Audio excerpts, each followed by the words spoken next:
Describe an object that you have used most often or you are using regularly.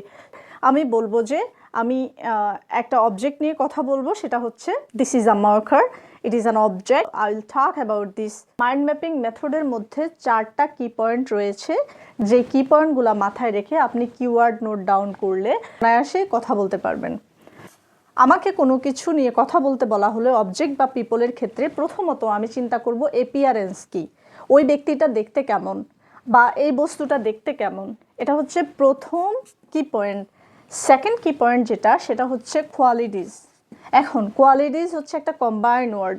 যদি person হয় সেক্ষেত্রে আমরা personalities চিন্তা করতে পারি, যদি অবজেক্ট হয় সেক্ষেত্রে আমরা ক্যারেক্টারিস্টিক্স চিন্তা করতে পারি।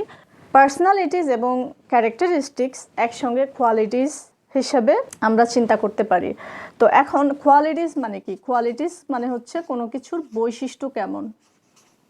এরপরে যে কি পয়েন্টটা আমরা করব যে কোনো টপিকে কথা বলার জন্য, ওই কি পয়েন্টটা হচ্ছে মেমোরিজ। মেমোরিজ হচ্ছে স্মৃতি। এই অবজেক্টটা নিয়ে আমার কোনো স্মৃতি রয়েছে কিনা। চতুর্থ আমি যে কি পয়েন্ট নোট ডাউন করব সেটি হচ্ছে অনুভূতি। স্মৃতি মানে হচ্ছে যেটা অতীতে ঘটেছে, আর অনুভূতি হচ্ছে যেটা প্রেজেন্ট। তো অবজেক্ট এবং পিপল নিয়ে যদি টপিক আসে সেক্ষেত্রে আমরা ঠিক 1 2 3 4 এভাবে কি পয়েন্ট নোট ডাউন করব।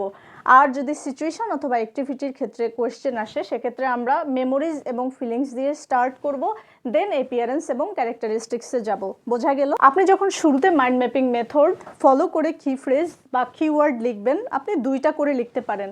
অ্যাপিয়ারেন্সের জন্য 2টা, কোয়ালিটিজের জন্য 2টা, মেমোরিজের জন্য 2টা এবং ফিলিংসের জন্য 2টা। বাস হয়ে গেল, আপনার 2টা করে 4 দ্বিগুণে 8টা হয়ে গেল। এই 8টা ওয়ার্ডকে ইউজ করে বা 8টা ফ্রেজকে ইউজ করে আপনি বাক্য তৈরি করেন। দেখেন আপনি 2 মিনিটে কতটুকু পারেন। এলস কিউ কার্ডে আমরা জানি যে কয়েকটা WH কোয়েশ্চেন থেকে থাকে।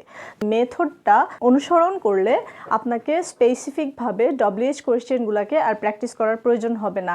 এগুলা কোনো না কোনোভাবে আগে অথবা পরে WH কোয়েশ্চেনগুলো এই মাইন্ড ম্যাপিং মেথডের মধ্যে চলে আসবে। তো